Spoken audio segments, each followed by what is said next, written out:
En este video vamos a platicar de algunas características muy importantes de las redes neuronales convolucionales y así como la forma de determinar el número de parámetros en una capa convolucional. Y el número de parámetros indica el número de elementos que se van a aprender a través del proceso de aprendizaje, los cuales son los parámetros o los valores que están en cada uno de los filtros de convolución, que a su vez hacen las veces de los parámetros W en una red neuronal de tipo fully connected o lineal.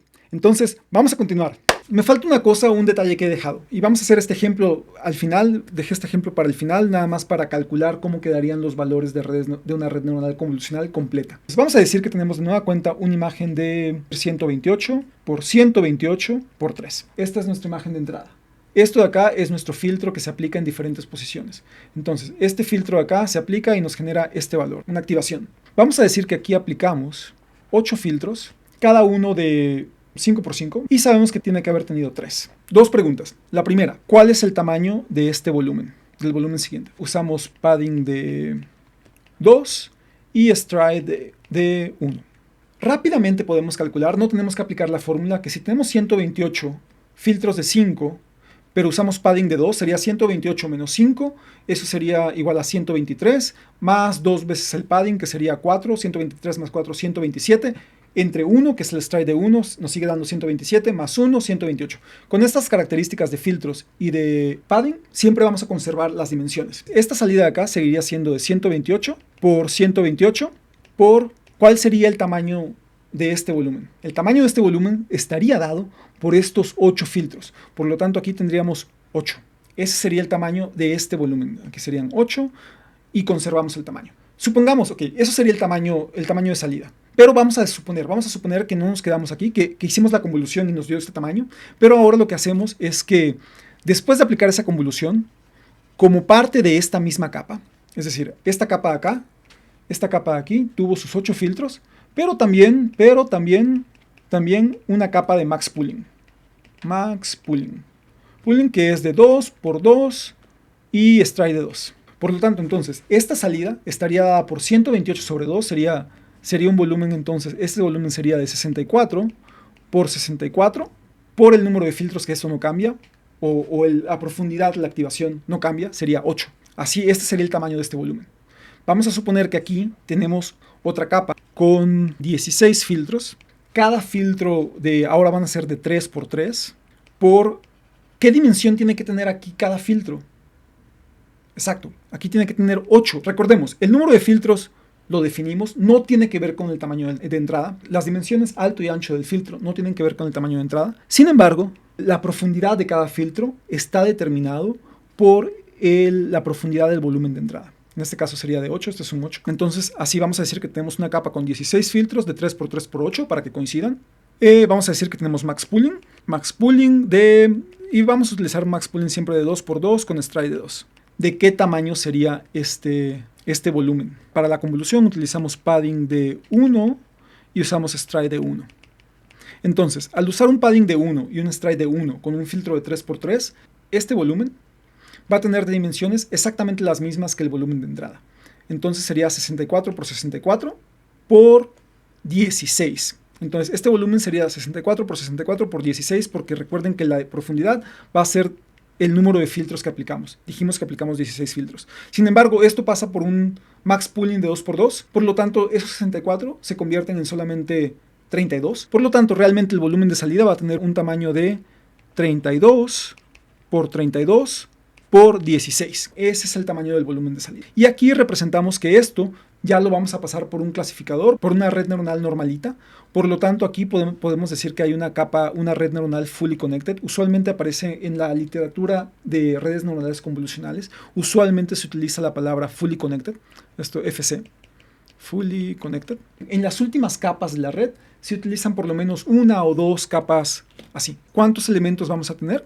Si, por ejemplo, decimos que aquí a la salida queremos tener 1000 clases, 1000 categorías. Es un arreglo de 1000 por 1. Aquí lo único que vamos a hacer es que este volumen lo tenemos que aplanar y convertir a un vector. Si tenemos un vector, o sea, si el tamaño total era de 32 por 32 por 16, tendríamos 16.384 elementos. 16.384 elementos. Este volumen lo aplanamos, hacemos una operación de aplanar de forma que lo convertimos a un vector.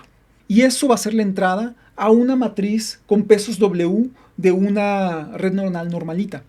Entonces aquí lo que tendríamos es que tenemos ese vector y aquí, dependiendo de cómo multipliquemos, si hacemos W por el vector de entrada o el vector de entrada por W, no importa, eso depende de cómo lo hagamos. Vamos a decir que entonces lo que tendríamos aquí es una matriz, es una W. Aquí, en esta parte de aquí, lo que hay es una operación WX, donde W es una matriz que tiene 1000 por 16.384 elementos. Es una matriz enorme. Al final, digo, este es un ejemplo muy sencillo, pero al final usualmente tenemos que el volumen de salida tiene 8 o 4 elementos, 4 por 4, ¿no? Son muy pequeñitos con mucha más profundidad. Pero en este caso tendríamos aquí una matriz W de 1000 por 16.384 y ya nos daría una salida de 1000 categorías, ¿no? Suponiendo que quisiéramos 1000. Si fueran solamente 10 categorías, 10 clases aquí, pues tendríamos aquí, serían 10 y aquí también serían 10. Y esa sería nuestra salida. Con esto ya tenemos todo para aplicar una red neuronal convolucional. El último punto que quiero mostrar es cómo calculamos el número de parámetros en una capa de red neuronal convolucional, que también es algo importante que no siempre se estudia. Ya sabemos cómo la podemos diseñar. Si fuéramos a implementar una red neuronal convolucional utilizando PyTorch, lo único que vamos a necesitar son estos datos: el número de filtros, el tamaño de cada filtro para cada capa. Vamos a ir agregando capas donde indicamos el tamaño de el número de filtros y el tamaño de cada filtro, ¿no? Los canales. De hecho, en los próximos videos vamos a hacer tutoriales muy detallados de cómo implementar una red neuronal convolucional utilizando PyTorch. Pero ya tenemos las herramientas de cómo hacerlo, ya entendemos cómo funciona y eso es lo más importante.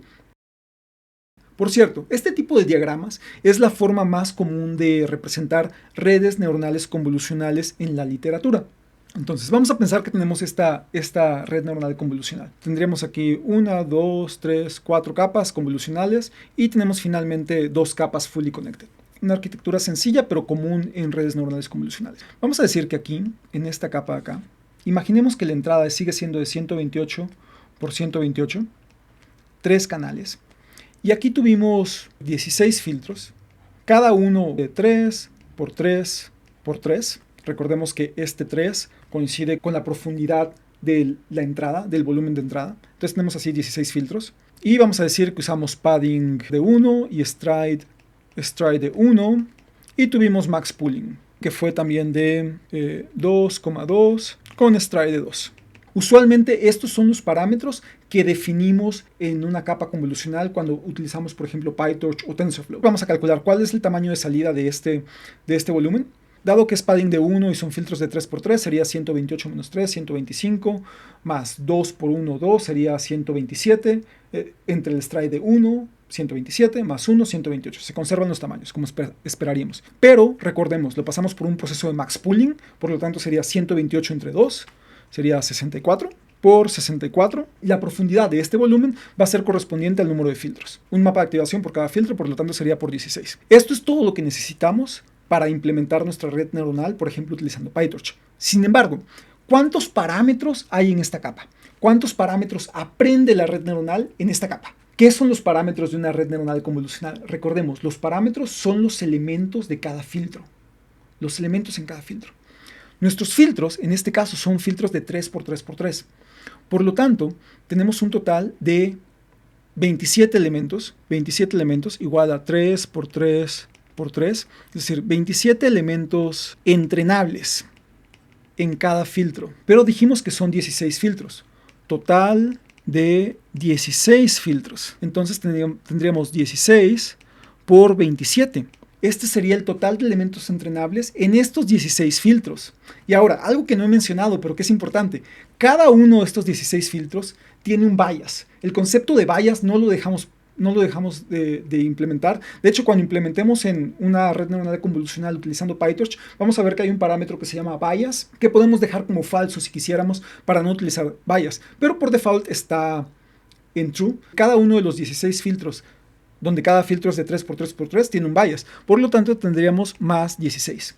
Entonces, este resultado es el número total de elementos que tenemos en nuestra operación. Otra forma de verlo es que tenemos, cada filtro es de 3×3×3 más 1. El 1 sería el del bias, ¿no? Por lo tanto, también podríamos decir que cada filtro tiene 28 elementos y entonces tendríamos 28 por 16. En ambos casos, como esperaríamos, este producto es igual a 448.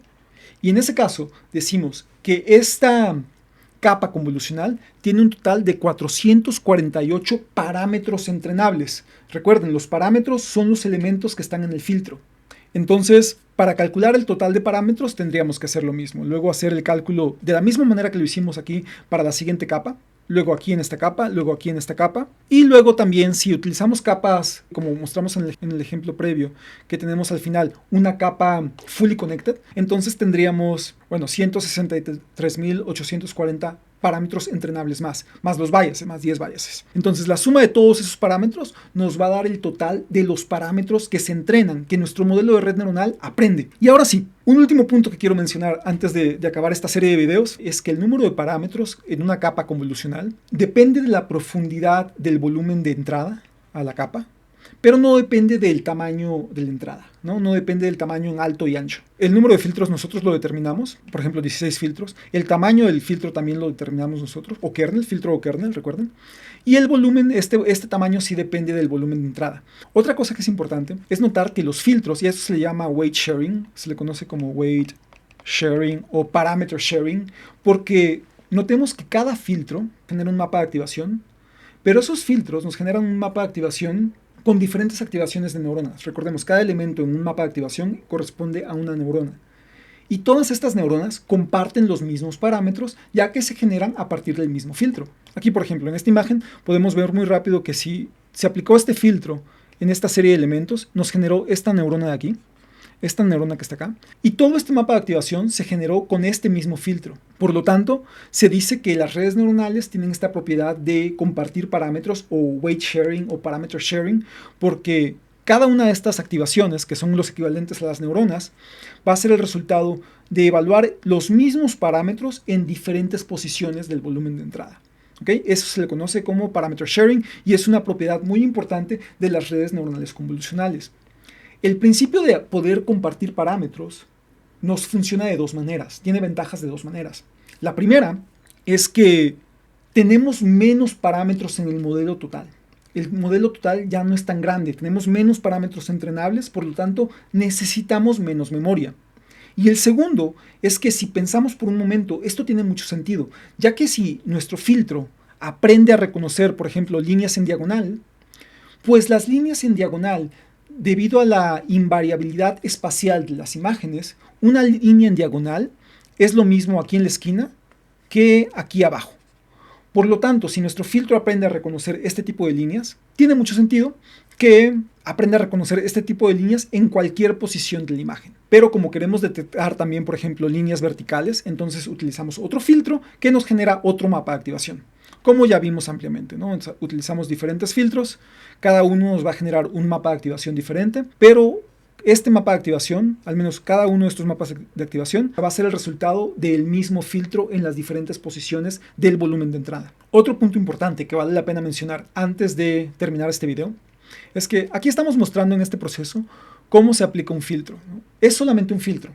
El volumen se genera, recuerden que la aplicación de este filtro, que tiene una profundidad equivalente a la profundidad del volumen de entrada, nos genera solamente un mapa de activación. Y así aplicamos diferentes filtros como este para generar diferentes mapas de activación. Otra propiedad que es importante es ver cómo este filtro tiene efecto sobre todos los volúmenes, sobre todos los elementos del volumen de activación. Vemos que cuando está en esta posición, este filtro que tiene profundidad de 8 en este caso, cuando está en una posición determinada, visualiza todo el volumen, visualiza todos los elementos que están en esa posición en el volumen de entrada. A este pedacito que se ve aquí y que en cada posición analizamos todos los elementos del volumen de entrada, se le conoce como receptive field. Receptive field.